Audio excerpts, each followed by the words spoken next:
शनिदेव हुए अस्त। नवग्रहों में न्यायाधीश शनिदेव जो कर्म फलदाता है, सूर्यदेव के प्रभाव में आ रहे हैं, जिसके कारण शनिदेव अस्त अवस्था में आ रहे हैं। अब जैसा कि ज्योतिषीय नियम है, जब भी कोई ग्रह अस्त अवस्था में आता है तो उसके कार्यकत्व का भाव निर्बल हो जाता है। अब शनि जो प्रत्यक्ष रूप से 5 राशियों को प्रभावित करते हैं तथा अन्य राशियों पर अप्रत्यक्ष रूप से इनका प्रभाव होता है। सबसे अधिक राशियों पर प्रभाव डालने वाले शनिदेव जब अस्त अवस्था में जाएंगे तो किस प्रकार का प्रभाव देने वाले हैं। जय श्री गणेश, नमस्कार। मैं आचार्य संजय द्विवेदी। मेरे समस्त प्रबुद्ध दर्शकों का मेरे चैनल पर हार्दिक स्वागत है। आज मैं शनिदेव के अस्त अवस्था के प्रभाव को लेकर आपके सम्मुख उपस्थित हूं। 7 फरवरी से शनिदेव सूर्य के प्रभाव में आएंगे, जहां पर सूर्य के विशेष आभामंडल के कारण, विशेष क्षमता प्रभाव के कारण ये अस्त अवस्था में चले जाएंगे।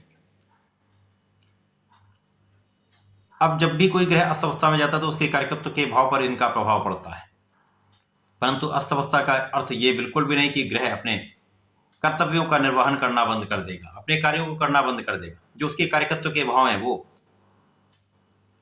नकारात्मक प्रभाव देने लगे, ऐसा कहीं पर कुछ भी नहीं। हाँ, यहां पर सूर्य के प्रभाव के कारण उस ग्रह का प्रभाव कुछ क्षीण हो जाता है, जिसका प्रभाव अन्य राशियों पर पड़ता है, अन्य भावों पर पड़ता है। आज मैं कन्या राशि के लिए शनिदेव के अस्त अवस्था में आने पर किस प्रकार का प्रभाव मिलने वाला है, कौन से भाव पर शनिदेव का प्रभाव नकारात्मक पड़ेगा, कहां पर सकारात्मक प्रभाव पड़ेगा, कहां कितना लाभ ले पाएंगे, कहां समस्या आ सकती है, उसका क्या निराकरण है, संपूर्ण विश्लेषण मैं पूर्ण तर्क के साथ करने जा रहा हूं। प्रिय दर्शकों, ये राशिफल आपकी चंद्र राशि पर आधारित है। अब कन्या राशि जो बुध की राशि है, बुध की मित्रता सूर्य से भी है, बुध की मित्रता शनि से भी, तो यहां पर कहीं किसी प्रकार का कोई समस्या नहीं। अब कन्या राशि के लिए शनिदेव जो है वो षष्टम के स्वामी तथा पंचम के स्वामी है। पंचमे षष्ठेश का गोचर षष्टम भाव में ही चल रहा है, जहां पर ये षष्ठ नामक राजयोग में मूल त्रिकोण राशि कुंभ राशि में है। अब इसी भाव में ये अस्त अवस्था में जाएंगे तो निश्चित रूप से जो इनके कार्यकत्व के भाव हैं पंचम तथा षष्टम, उन पर प्रभाव पड़ेगा तथा शनिदेव का जहां जहां प्रभाव पड़ रहा है, दृष्टि प्रभाव, वहां पर भी कुछ प्रभाव पड़ने वाले। अभी तक शनिदेव जो षष्टम भाव में अत्यंत प्रबल अवस्था में शत्रुहंता योग में है, जब ये अस्त होंगे तो कहीं ना कहीं शत्रुओं का प्रभाव बढ़ने लगेगा, शत्रु बढ़ने लगते हैं, विवाद बढ़ने लगते हैं, समस्याएं अवरोध हो जाते हैं। कहीं ना कहीं विवादों के कारण आपके जीवन में कुछ उथल पुथल होने लगती है, परंतु आप उन पर विजयी होंगे। यहाँ पर कोई ऐसा भाव नहीं है कि ये ऐसा होने लगेगा तो आप उनसे कष्ट में आ जाएंगे। ये होंगी जो आपके मन को तो परेशान करने वाला ही है, कहीं ना कहीं मानसिक शारीरिक से कुछ तनाव अवश्य हो सकता है। अब यहाँ पर रोग ऋण शत्रु का भाव है, कुछ ऋण बढ़ सकते हैं, ऋण लेने से ऋण देने से बचना होगा।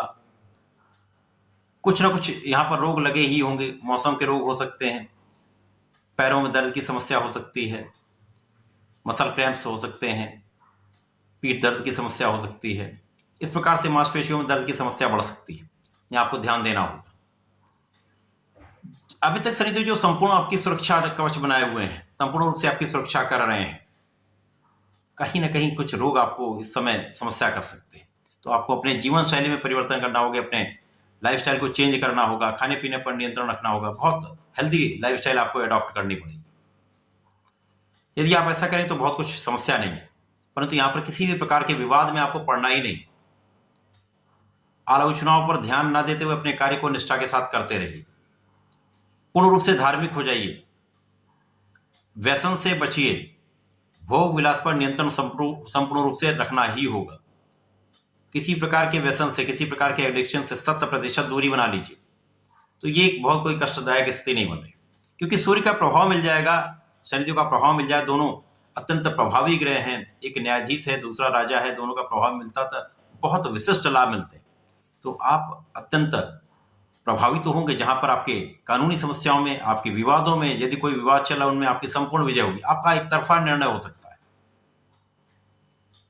आपका पक्ष अत्यंत बलवान हो सकता है, सरकारी तंत्र से आपको विशेष लाभ हो सकता है, कार्यक्षेत्र के निर्धारण का भाव है, तो यहां पर आपके नए कार्यक्षेत्र की प्राप्ति हो सकती है, नए व्यापार में आप जा सकते हैं, नौकरी के प्रयास में सफलता मिल सकती है।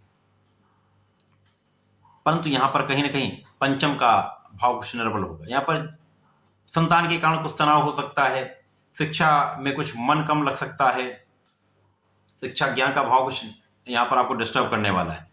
अपने आत्मबल को आपको प्रबल रखना है, क्योंकि सूर्यदेव आत्मबल के कारक है। शनि के साथ प्रभाव में आएंगे तो कहीं कहीं सूर्य पे कुछ निर्बल अवस्था होते हैं।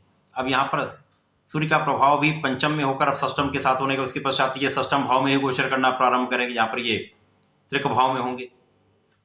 तो श्रेष्ठ प्रभाव मिलेगा जहां पर शत्रुओं का पराभव होगा, परंतु आपके आंखों में दर्द हो सकता है, सिर दर्द की समस्या हो सकती है, सर्वाइकल का प्रॉब्लम हो सकता है। तो ऐसी कुछ समस्याएं यहां पर होने की संभावना होती है।